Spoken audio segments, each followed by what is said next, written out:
I say, Chip, how you doing, Chip? Hello, sir. Sir, I can't quite get there. I just don't know. Could I come over for breakfast? You know, we have a 9 o'clock vote, right? I said, really, is it not? Sir, you got to get me there, sir. Let's have breakfast, Chip, great. Then I get others, pretty much the same night. I don't want to name too many, but I would. And they always get there. We have one that doesn't get there. We have one guy. He's an automatic no. No matter what. If we did welfare reform, if we did the greatest thing in history for religion, no matter what we did, no matter how good it is, greatest tax cuts, and we just did the greatest tax cuts in history, he voted against. He voted. Now, no matter what we do, this moron, no matter what it is, we could put them all together. I think, Mike, what would you say the top 5 things? Name them. We'll put them in one bill, and we'll put them before we'll get 100% vote, except for this guy named Thomas Massey. There's something wrong with him.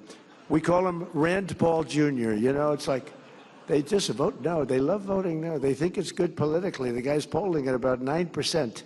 It's not good. But we have great support, and we have great support for religion. You know, I've done more for religion than any other president. When Paula was saying that, it was so nice. I was proud of it. And I said, that's true. I told the people backstage. What she said is true. Who else would say that, right? But it is true. But then I said, but that's not saying much, because not too many presidents have done too much for religion. I want to tell you that. Certainly modern day presidents, they bailed out on you. They bailed out. They want to be neutral. They want to be neutral or against. You know, the Democrats are against. I don't know how a person of faith can vote for a Democrat. I really don't. And I know we have some here today, and I don't know why they're here, because they certainly don't give us their vote. I certainly know that we're not going to be convincing them to vote for a little thing called voter ID. It polls at 97%. And even the Democrat, the people, the voters, are at 82% for voter ID, but the leaders don't want to approve it. They said they will strike. They will not allow it to happen. It's polling at over 90%. It's called voter identification. When you go to the polls, you show, yes, my name is so-and-so, and I live in the country. I'm here. I can vote. They say, that's not allowed. And no, everyone's trying to figure it out. And they do something to win. You know what it is? They cheat. But let's get on to another subject. No, at that, they're the finest, probably anywhere in the world, I would say. But we're trying to pass voter ID and other things having to do with your religion. And getting the Democrats to vote is very, very tough. But we're grateful to the co-chairs of the breakfast, Representatives Ben Cline and Jonathan Jackson, and Governor Bill Lee of Tennessee. Thank you very much. Thank you very much. Thank you very much. And I want to thank a man who's been with me for a long time. We've been friends, and I used to be interviewed by him, and all he wanted to talk about was war. I said, this guy, you know, he's very smart, went to the top schools, was a top student. He's like me. I was a very good student, too, but nobody would think so, you know, and nobody thinks Pete was a good student. I don't know. They think of him as a tough cookie, a flamethrower, which I like, actually, in the position of Secretary of War. But he has done some job. Pete Hegseth.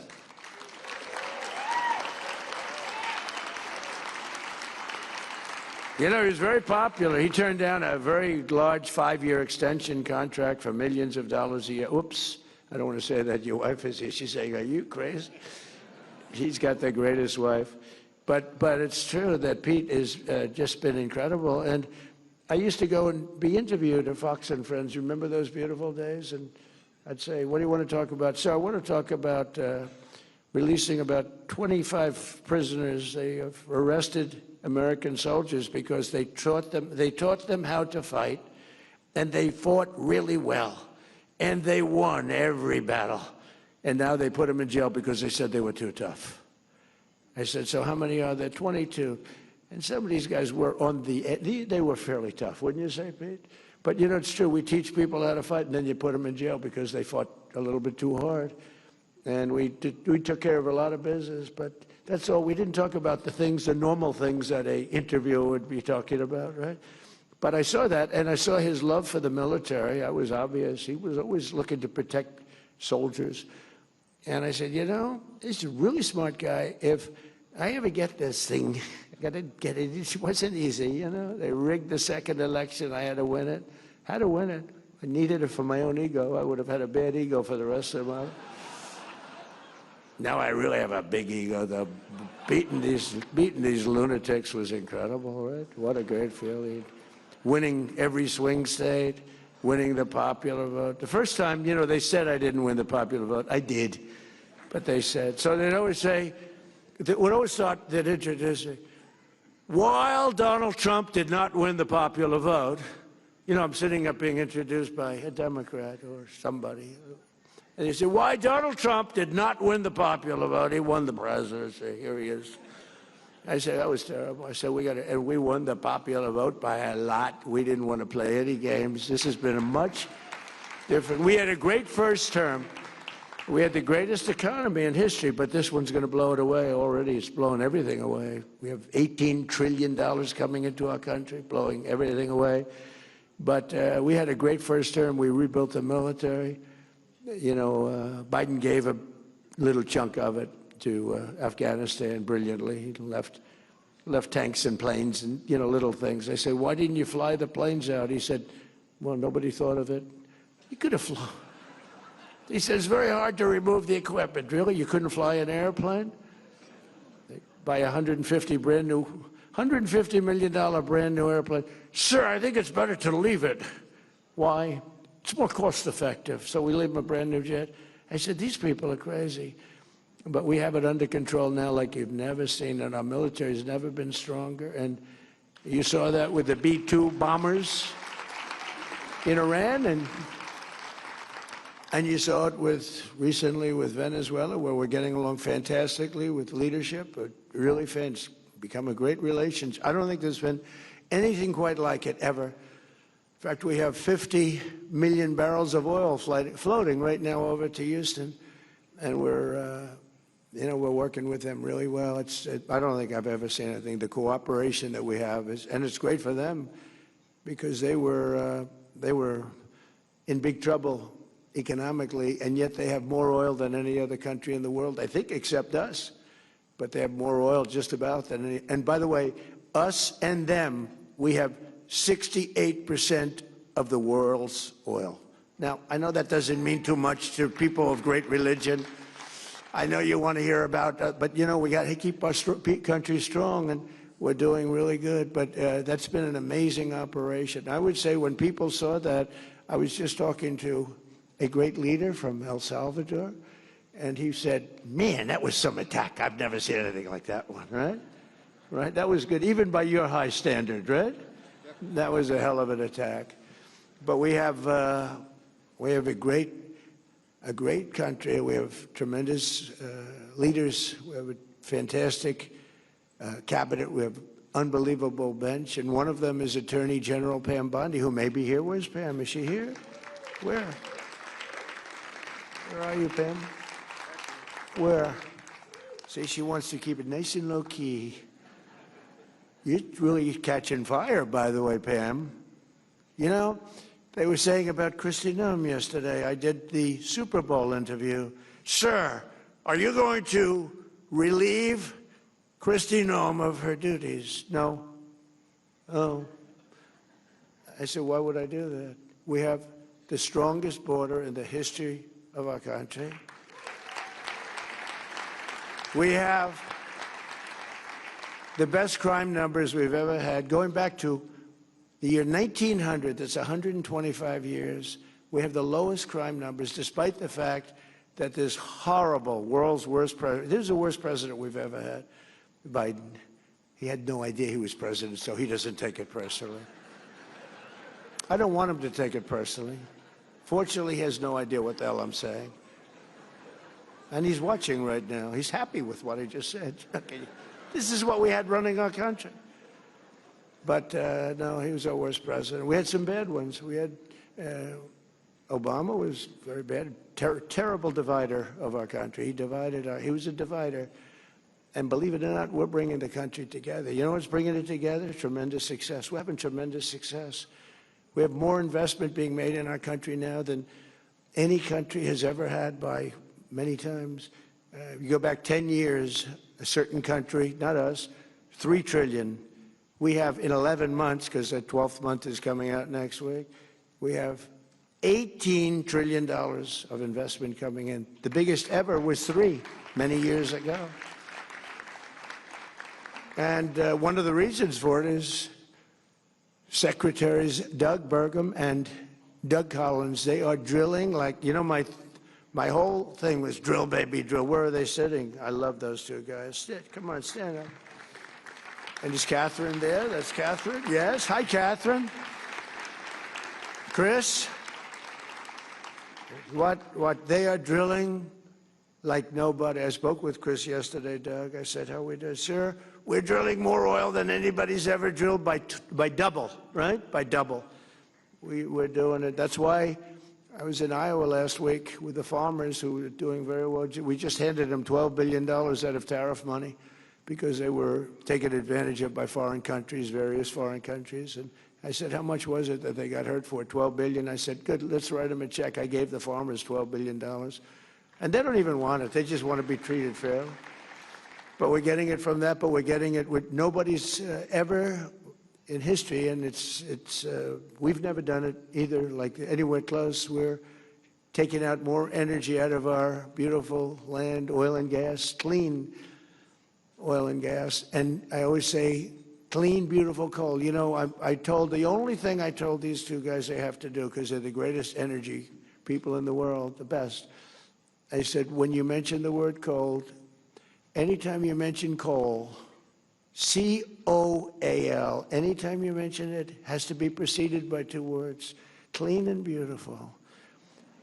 So Doug was making a speech the other day, and I sort of tried to pass a note, because he mentioned coal about 40 times, and he kept saying, clean, beautiful coal, clean.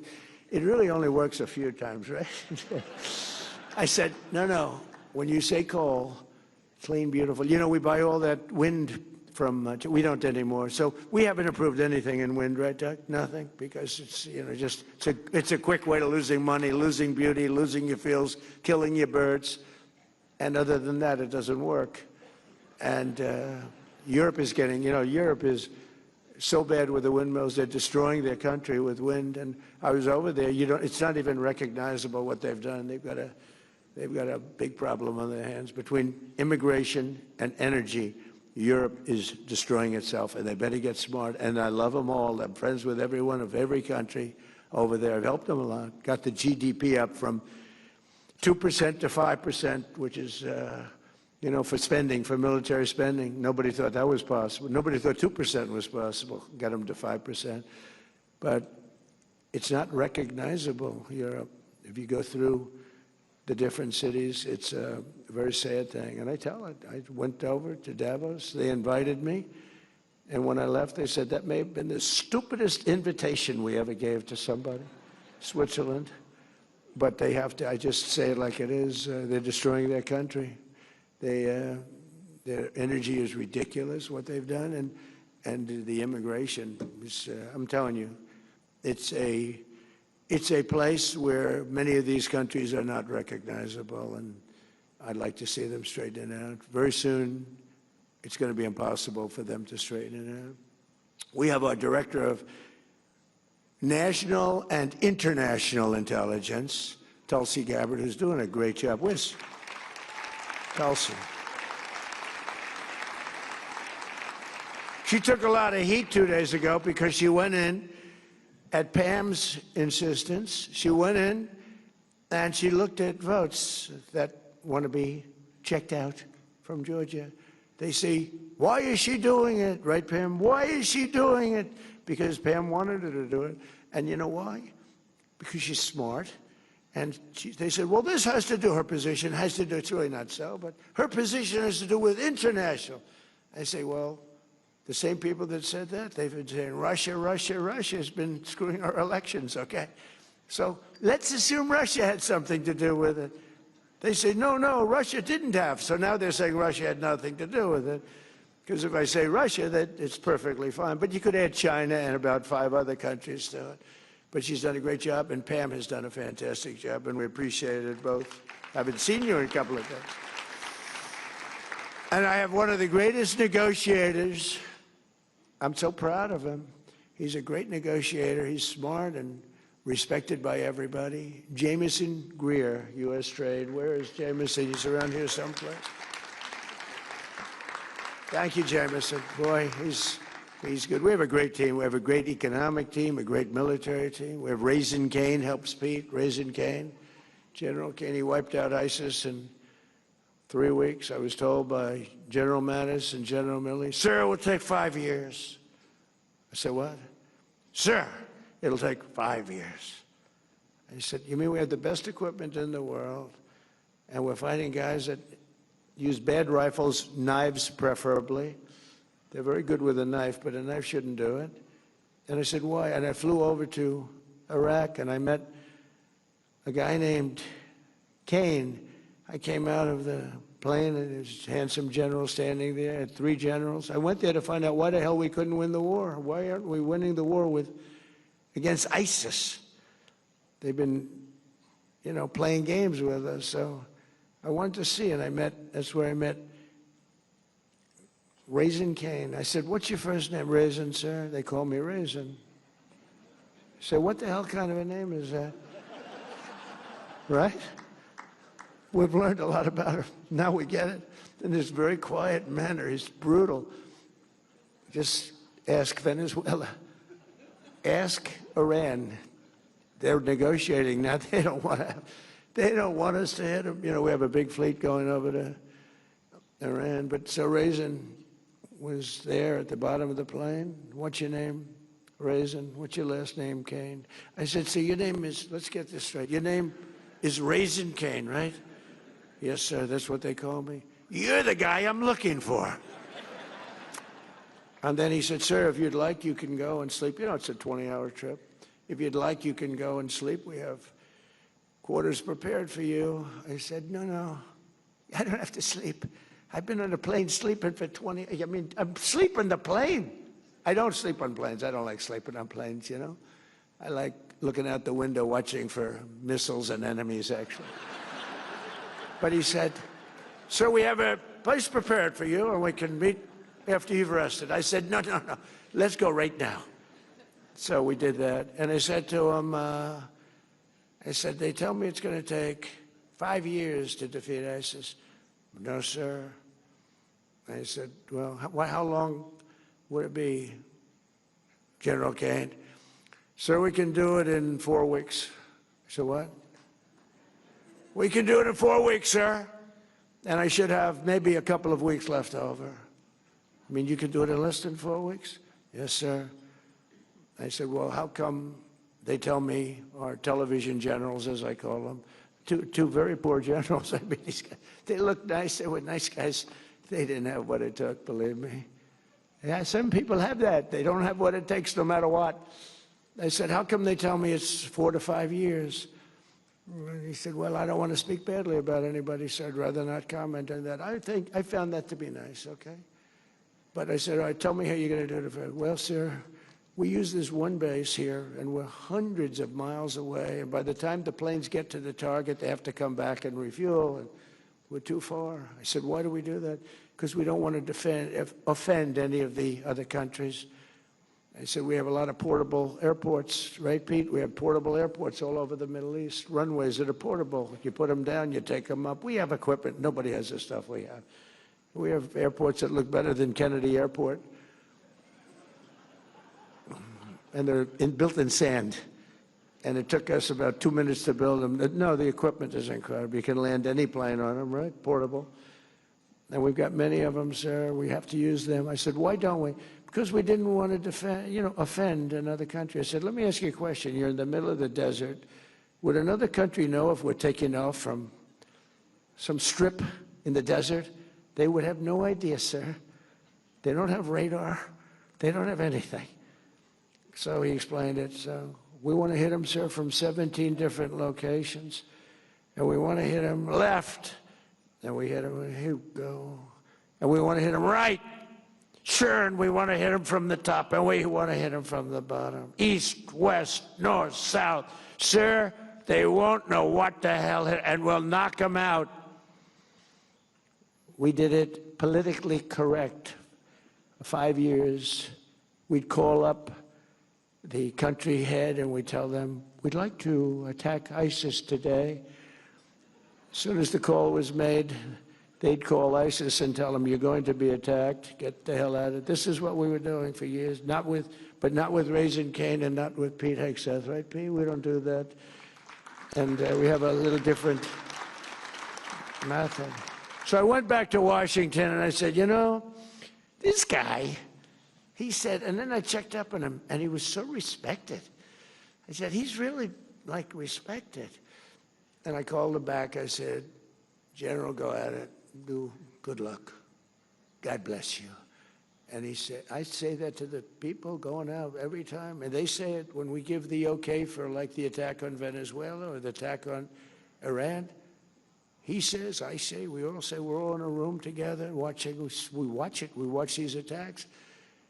We always say, God bless you. Have a safe journey. It's a dangerous journey. These are dangerous journeys. Flying through the middle of Iran, they know you're coming, and you're in a B-2 bomber, the most incredible thing, and they weren't able to see it because it's stealth. So good, we ordered 20 more of them, brand new, updated version. I actually said, don't get the updated, just take the one you have. They said, no, sir, the new one's even better. We have a military, nobody has a military like we do. I rebuilt it, by the way, during my first term. I mean, I think it's one of the best things I did. I rebuilt the military during the first term, and now we're really rebuilding the military, right? But the bottom line, I called him, I said, so you think you can do it, General? Yes, sir, I can do it. And it was over in 3 weeks. It was incredible, and I mean over. And then the election's rigged, and I wasn't there, and for 4 years, ISIS rebuilt. And they have a little bit of ISIS now again. And we knocked the hell out of them the other day in Nigeria because they were killing Christians. You know about that. They were killing Christians. So you can't do that. When Christians come under attack, they know they're going to be attacked violently and viciously by President Trump. I know it's not a nice thing to say, but that's the way it is. So we're also delighted to welcome visiting leaders and dignitaries from more than 110 countries. They're here, and including one of my favorite people, President Bukele of El Salvador. He has been so incredible. He has been such a great ally of this country. Thank you very much. Such a great ally. He's, some of you have seen, he operates rather large prisons, like prisons that's so large you can't see from one side to the other unless you have perfect 20/20 eyesight with binoculars. That's how long and big. And they do a job. They do a very humane job, but they're very strong prisons. And we send a lot of the people that we capture, the murderers, the drug dealers, the people that came into our country illegally and have already committed massive crimes. We had 11,888 murderers, and many of them are in your prisons right now, right? And he does a fantastic job. I mean, he really sounds like a different kind of, you know, this is a religious breakfast. You're going to walk away and say, he's the meanest son of a gun I've ever seen. But I'm not. I just want to keep our country safe. It's very simple. We have to keep our country safe. So I want to thank you, Mr. President, for a great, amazing job you do with our people, too. They work together so well. Appreciate it. Not easy. This prayer breakfast comes at a special time for our country as we prepare to celebrate the 250th anniversary of American independence.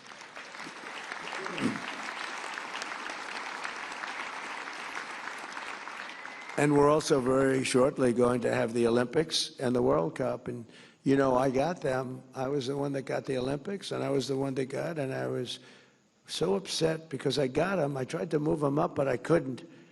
And my first term, I was getting them, and Barack Hussein Obama would refuse to call the Olympics because, in all fairness, they took advantage of him. Remember, he went there. He flew all the way to whatever country, some beautiful country in Europe, and he made his presentation, and he ended up coming in last. And that shouldn't happen to a president. You know, if you're a president, you have to get a wink. I'll go there, but are you going to give us the Olympics? Otherwise, I'm not going there. I don't want to. So he sat there, made a very nice presentation. He came in last, came in fourth place. So he hated those people. He won't say that, I don't think, but I'll say it for him. And so he refused to be involved with the Olympics. I got a call from Democrats. The Democrat mayor of Los Angeles called me. So we have a problem. We have a president that refuses to call the Olympic Committee. And I just won the presidency. I was president-elect. And so I wasn't even in office. And I called this gentleman from, I think, Denmark. Can you believe? They own a large piece of ice that we're negotiating for. Extremely, it's the biggest piece of ice in the world. The world's largest piece of ice. They'll never run out of water. But I called the president, I called the various people, but the head of the Olympic Committee, very nice guy, and I couldn't get him off the phone. He was starving for love because nobody called him. They just wanted to know from the president, does the United States want the Olympics? They didn't want to choose the United States and then, you know, have somebody say, like, you know, we don't care. I said, I desperately want it. We're going to get it, blah, blah, blah. And I spoke to him, I spoke to other people, and I got it. I called up the Democrat from Los Angeles, happened to be the mayor of Los Angeles. He was devastated. He couldn't get the all they wanted to do is have an acknowledgement from the head of the country. Wouldn't do it. But I did it. We got the Olympics, and we got the World Cup. But then I don't know if Johnny's here from the World Cup, but that guy's great. He's great, my friend. But I got them both, and I was really upset because I got them. And then I said, think of it, I won't be president because they're in the following term. Because, you know, when you get the Olympics, usually it's 10 years in advance. And I said, so I did all that good work. It wasn't that easy. I got it. Then I got the World Cup.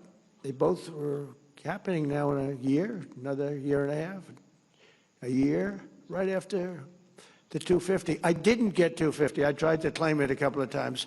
I said, and I produced 250-year anniversary. It was my deal. I got 250 years, and the press hit me hard on that one, so I gave that up immediately.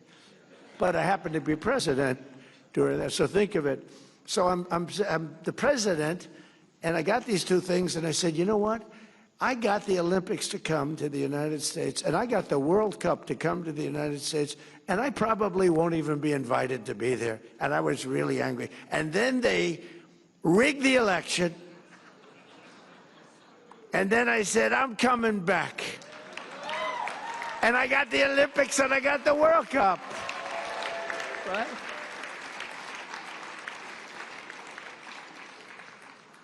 And at some point, I'm going to get right back onto the teleprompter, and you're going to say, that was a wonderful speech.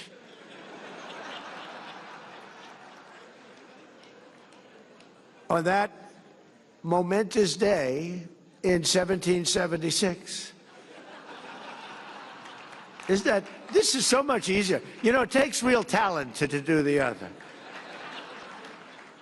The other is much more talent, but that's why we're president, I think. But we have very important words to say, and this is such an important group. And we have plenty of time to say it, because when it comes to religion, I have all the time. I'm one of the few that say we have all the time in the world. But on that momentous day in 1776, history changed forever when our founders proclaimed the immortal truths that echoed around the world and down all the way through time. They declared that all of us are made free and equal by the hand of our Creator. A lot of presidents refuse to say that. They refuse to say that. Some refuse. Some major politicians refuse to say the word God. They don't want to say it. I say it. That we are endowed with our sacred rights to life, liberty, and not by government, but by God Almighty himself. And those words rang out from Philadelphia and launched a revolution, not just in America, but in the hearts of all humanity. The principles of the Declaration of Independence, which is one of three, sitting right beautifully in the Oval Office. I took it out of the vaults, and it's beautiful. It's beautifully protected, and it's a magnificent document. I stare at it all the time, and I read it as often as I can. A true, brilliant work of art. They've stirred the spirit of patriots in every nation, liberated millions from tyranny, and lifted billions from poverty, and it's doing now more than ever before. We're doing better than this country's ever done. In 1 year, think of what we can do. We just have to keep it going, Mr. Speaker, if you don't mind. Okay, got to keep it going. But no, and the Democrats admit this. No president in his first year has ever done the things we've done. When you think we've gotten the largest tax cut in history, larger than even in the first term. But we've done something else, and I think we've brought back spirit to our country. You know, 2 years ago, you couldn't get anybody to go into the military. They laughed at you and they said they didn't respect our country. They didn't respect our president. They thought he was a joke. They thought our country was a joke. Other countries laughed at us and took advantage of us with tariffs, and we weren't allowed to charge, and they were allowed to charge, but we are allowed to charge. And I hope we get that Supreme Court decision, because we have taken in hundreds of billions of dollars of money. We're a rich nation again, doing what other nations have done to us for many, many years. But the biggest thing is what's happened to me. It's the spirit of our country, and that goes for religion, but it also goes for the military. We couldn't recruit anybody to go into our great military. We were the worst I think it's ever been 2.5 years ago under the Sleepy Joe Biden administration. I call him Crooked Joe and Sleepy Joe. I find them to be equal, actually. I do polls. Which is better, Crooked Joe or Sleepy Joe? And they poll about even. So I use both. But we have now the greatest recruiting that we've ever had. Everybody wants to be in the military. We're hot as a pistol. We couldn't get anybody to go into not me, the last administration. Nobody wanted to be in the Army, Navy, Air Force, Marines, the Coast Guard, Space Force, which is turning out to be good. I'm so proud of it, because I'm the father of Space Force. I'm the one that wanted it. So, but we couldn't get people. We couldn't get people. They couldn't get people to go into any of them, including our police departments and our fire departments. They weren't proud of our nation. They had no spirit. And now we have had the single greatest recruitment in the history of our country. There's never been anything like it. We have waiting lists of people wanting to get in. In fact, if we want to expand the military, Mr. Speaker, this would be a very good time to do it. We have so many people want to get into the military that, we also won in the Supreme Court, as you know, based on merit. It was a merit, and we take people based on merit. Like, we prefer a strong person in the military as opposed to a weak person. We prefer somebody that's a strong, powerful person with extremely good vision that can shoot a rifle very well, to a person that's extremely weak, non-muscular, can't shoot a rifle, has no idea where the hell he is. We have a military where they all look like Tom Cruise, only bigger. Now we hire on merit now. And that goes for colleges. People get into colleges now. If you have great boards and great marks and you work, and then somebody else gets in that's not nearly as qualified, now it's a merit system. It's tough in one way, but it's, our country was built on a system of merit. And then we went away from it a number of years ago. We got it back. That was a brave decision by the Supreme Court, I'll say. And it's tough on some people. Actually, it makes people work harder, I think. But we have to base our country on merit, or we won't have a country. We were going in such a bad direction, it's incredible. And I give a lot of credit on that one to the Supreme Court. They give me some bad ones too. But I give a lot of credit. That took a lot of courage to do it, but they understood it was the right thing to do. To be a great nation, however, I think, and I may be wrong, but I don't think so, because I've watched a lot and I study a lot. You have to have religion. You have to have it. You have to have faith. You have to have God. And thankfully, as we gather today, there are many signs that religion is coming back, and now it's no longer signs. It's just coming back. It's coming back so strong. You know, your churches are filling up. You didn't have that 2 years ago. It was hurt by COVID, but it really, and they treated you terribly. The Democrats treated you terribly. Sorry, Mr. Congressman, but the truth is, I mean, they had pastors holding services outside. The people were standing 15 feet away from each other, and everybody was arrested. You know, it was like they ran it. You know, they always like to say, Trump is a dictator. They love that. I'm not a dictator. But they were like dictators. They were like the Gestapo. They were arresting people for going to church, and they were arresting people and treating people like horribly. And I made a lot of amends to those people. Those people were treated very badly for wanting to go to church. It had a huge impact, negative impact on churches, but the churches are now coming back stronger than ever. Nobody's ever seen anything like it, actually. So you're all hot, okay? You know, it's like the king of Saudi Arabia. He said, and you probably heard me say it, I love it, it was with him. And he said, a year and a half ago, he said, you know, a year and a half ago, he said, we thought your country was dead. And now you have the hottest country anywhere in the world. We're the hottest country anywhere in the world right now. Nobody even close. I think you can say that, Mr. I mean, El Salvador is very hot, but I think we can say that, right? We have the Congo here. I don't know. The Congo is hot. We just ended a war. One of our 8 wars that we ended, right? He's a great guy, too. He's a great guy. You talk about people that suffered. Those people suffered.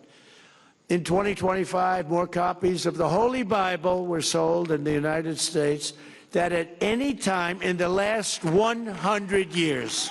Now, how about that? How about that? Did you know that, Mr. Speaker? You know, Mike Johnson's a very religious person, and he does not hide it. He'll say to me sometimes at lunch, sir, may we pray? I say, excuse me? We're having lunch, you know, it's okay with me.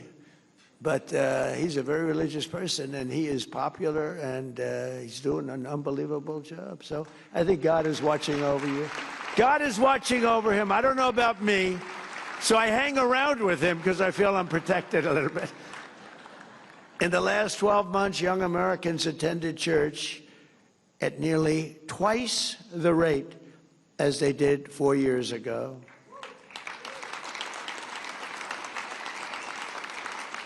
And many churches, you see the stats, I mean, people are talking about it. The radical left is not happy about it. Many Democrats are not happy about it.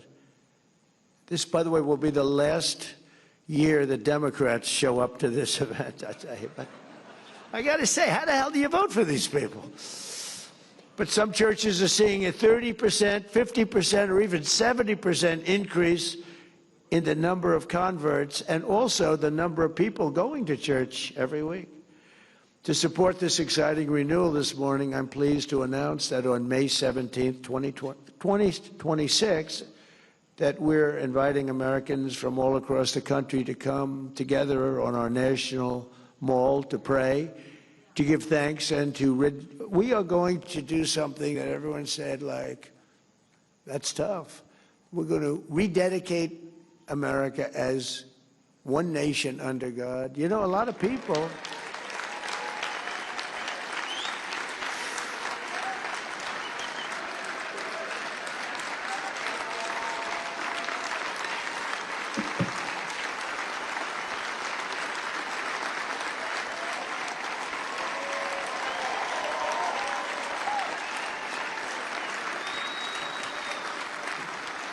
Yeah, thank you very much. It's good.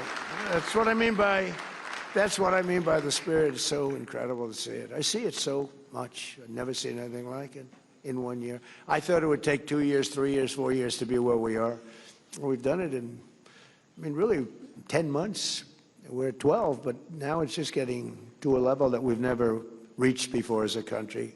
But that includes religion. And maybe that's part of the reason that we're doing so well. There's such great spirit. It's all spirit, and it includes religion. I've always said, you just can't have a great country if you don't have religion. You have to believe in something. You have to believe that what we're doing, there's a reason for it. There has to be a reason for it. We're all working and we're behaving. I behave because I'm a